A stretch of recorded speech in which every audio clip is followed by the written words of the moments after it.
Okay, we're ready for Chapter 8. This is called A Talk at Home. It begins on page 52. All right. A Talk at Home. On Sunday morning, Mr. and Mrs. Arable and Fern were sitting at breakfast in the kitchen. Avery had finished and was upstairs looking for his slingshot. "Did you know that Uncle Homer's goslings had hatched?" asked Fern. "How many?" asked Mr. Arable. "7," replied Fern. "There were 8 eggs, but one egg didn't hatch, and the goose told Templeton she didn't want it anymore, so he took it away." "The goose did what?" asked Mrs. Arable, gazing at her daughter with a queer, worried look. "Told Templeton she didn't want the egg anymore," repeated Fern. "Who is Templeton?" asked Mrs. Arable. "He's the rat," replied Fern. None of us like him much." "Who's us?" asked Mr. Arable. "Oh, everybody in the barn cellar. Wilbur and the sheep and the lambs and the goose and the gander and the goslings and Charlotte and me." "Charlotte?" said Mrs. Arable. "Who's Charlotte?" "She's Wilbur's best friend. She's terribly clever." "Well, what does she look like?" asked Mrs. Arable. "Well," said Fern thoughtfully, "she has 8 eggs. All spiders do, I guess." "Charlotte is a spider?"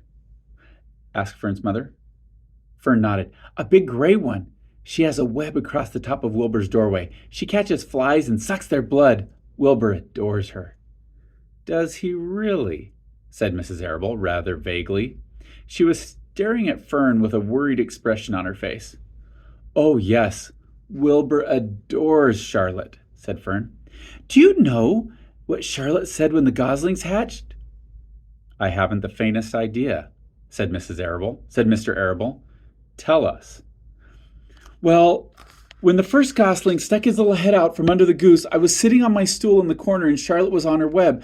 She made a speech. She said, 'I am sure that every one of us here in the barn cellar will be gratified to learn that after 4 weeks of unremittent effort and patience on the part of the goose, she now has something to show for it.' Now, don't you think that was a pleasant thing for her to say?" "Yes, I do," said Mrs. Arable.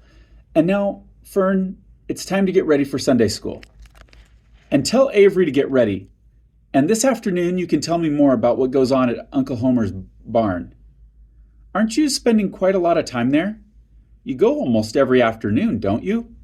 "I like it there," replied Fern. She wiped her mouth and ran upstairs.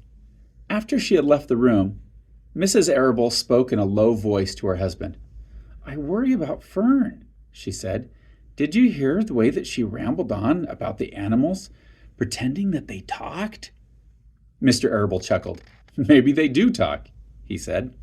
"I've sometimes wondered. At any rate, don't worry about Fern. She's just got a lively imagination. Kids think they hear all sorts of things." "Just the same, I do worry about her," replied Mrs. Arable. "I think I shall ask Dr. Dorian about her the next time I see him. He loves Fern almost as much as we do, and I want him to know how queerly she's acting about that pig and everything. I don't think it's normal. You know perfectly well animals don't talk." Mr. Arable grinned. "Maybe our ears aren't as sharp as Fern's," he said.